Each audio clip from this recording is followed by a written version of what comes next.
नमस्कार, news nation digital के हमारे इस खास एपिसोड खबरें दुनिया की में आपका स्वागत है। मैं हूं सुमित कुमार दुबे। मिडिल ईस्ट में मुस्लिम देशों से घिरा मुल्क इजराइल, जिसने अपने अस्तित्व को बचाने के लिए तीन बार अरब देशों से जंग लड़ी और फतह हासिल की, वो इजराइल अब बैकफुट पर नजर आ रहा है।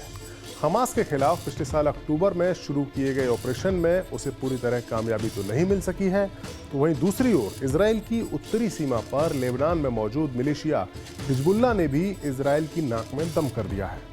गाजा में हमास के साथ जंग लड़ रहा इजराइल नॉर्दर्न बॉर्डर पर हिजबुल्लाह के साथ भी एक छोटी जंग लड़ रहा है, जिसमें हिजबुल्लाह के रॉकेट्स ने उसे इतना मजबूर कर दिया है कि नेतन्याहू की सरकार को लेबनान बॉर्डर से लगे हुए इलाके से अपनी आबादी के एक बड़े हिस्से को, यानी तकरीबन 1 लाख लोगों को हटाकर देश के दूसरे हिस्सों में शिफ्ट करना पड़ा है। इसी बीच इजराइल भी लेबनान में एयर स्ट्राइक करके हिजबुल्लाह के लीडर्स या कमांडर्स को निशाना बनाकर अपना बदला ले रहा है, लेकिन फिर भी वो हिजबुल्लाह का हौसला तोड़ नहीं पा रहा है।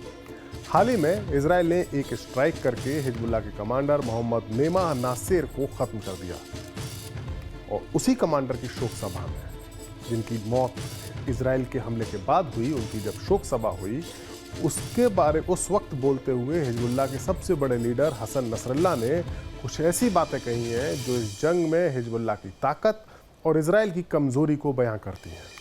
नसरल्लाह ने दावा किया है कि उनके संगठन ने इस जंग में अपने शुरुआती टारगेट्स को हासिल कर लिया है।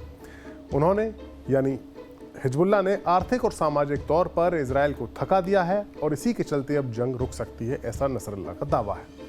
नसरल्लाह ने बार बार दोहराया है कि हिजबुल्लाह लंबे वक्त से यही मांग कर रहा है कि अगर गाजा में लड़ाई बंद होती है तो लेबनान से इजराइल पर हमले होना भी बंद हो जाएगा।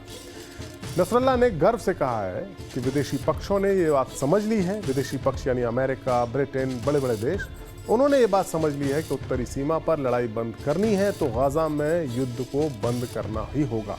ये एक दूसरे के साथ जुड़े हुए हैं।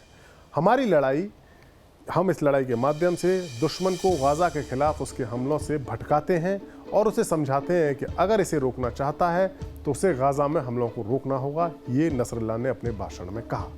अपनी स्पीच में, यानी ये जो शोक संदेश दिया था, उसमें वो काफ़ी उत्साह में भी दिख रहे थे और उनका कहना था कि हम युद्ध विराम को लेकर चल रही बातचीत के नतीजों का इंतजार कर रहे हैं। पूरी दुनिया मानती है कि एक सीज फायर होना चाहिए। हमास अपनी ओर से हमारे साथियों से परामर्श कर रहा है और हमास जिस भी शर्त पर मानता है या मान जाता है तो वो शर्त हम सबके लिए पर्याप्त होगी, वो बात हमारे लिए पर्याप्त होगी, ऐसा नसरल्लाह का कहना है।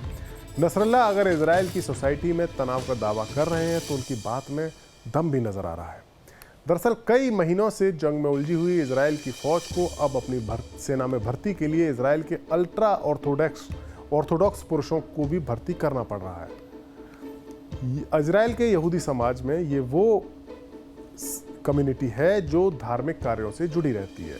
जब से इजराइल बना है तब से लेकर अब तक उसने कई जंगें लड़ी, लेकिन इन लोगों को फौज में भर्ती नहीं किया गया। लेकिन अब हालात कुछ इस तरह से बदल रहे हैं कि अल्ट्रा ऑर्थोडॉक्स यानी हरेदी यहूदियों को फौज में भर्ती करने की ज़रूरत पड़ रही है। सवाल यह है कि बड़ी से बड़ी जंग जीतने वाला इजराइल हिजबुल्लाह के सामने ऐसे बैकफुट पर नज़र क्यों आ रहा है? दरअसल दूसरे विश्व युद्ध के बाद से, जब से इजराइल मिडिल ईस्ट में अस्तित्व में आया है, तब से उसे मुस्लिम देशों का, जो उसके पड़ोसी देश हैं, उनका तगड़ा विरोध झेलना पड़ा है। यहाँ तक कि 3 बार इस इलाके के कई सारे अरब देशों ने, मुस्लिम देशों ने मिलकर इजिप्ट की लीडरशिप में एक गठबंधन बनाया और इजराइल के साथ जंग लड़ी, लेकिन हर बार इजराइल और ज़्यादा मजबूत होकर सामने आया। इजराइल जानता है कि एक मुल्क के तौर पर अगर उसे अपना अस्तित्व बचाए रखना है तो वो ताकत की दम पर ही टिका रह सकता है, और अगर किसी देश या हिजबुल्लाह जैसे संगठन अगर उसकी ताकत को चुनौती देते हैं तो इजराइल को उसका जवाब देना ही होगा। अगर वो जवाब नहीं देता तो उसके लिए बतौर मुल्क बचे रह पाना मुश्किल होगा। इजराइल को यह भी पता है कि सुपर पावर अमेरिका हर हाल में उसको बचाने के लिए उसके साथ ही रहेगा। यही वजह है कि इजराइल गाजा में हमास के साथ जारी जंग के थोड़े धीमे होने या थोड़े हल्के होने का इंतजार कर रहा है और फिर वो नॉर्थ में हिजबुल्लाह से निपटने की तैयारी भी कर रहा है और उसके नेताओं की बयानबाजी भी इसी तरह से हो रही है। लेकिन इस बार इजराइल के लिए ये चुनौती आसान नहीं है। पिछली बार इजराइल ने अरब मुल्कों की जिन फौजों को हराया था वो अरब वर्ल्ड में करप्ट सरकारों और कमज़ोर मिलिट्री पावर का दौर था, लेकिन इस बार इसराइल का मुकाबला उस हिजबुल्लाह के साथ हो सकता है या हो रहा है जिसे दुनिया का सबसे खतरनाक मिलिशिया माना जाता है और उसके सदस्यों को बेहद ट्रेन और अनुशासन वाले लड़ाके माना जाता है। इसके अलावा हिजबुल्लाह की मिसाइल पावर में काफ़ी ज़्यादा इजाफा हो चुका है। हिजबुल्लाह की पावर में उसकी लोकेशन का भी अहम रोल है।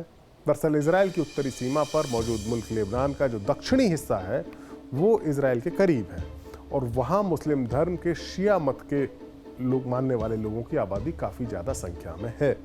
हिजबुल्लाह इन्हीं शिया मत मानने वाले लड़ाकों का ही संगठन है जिसकी एक पॉलिटिकल विंग भी है जो लेबनान की सत्ता में पार्टनर भी है।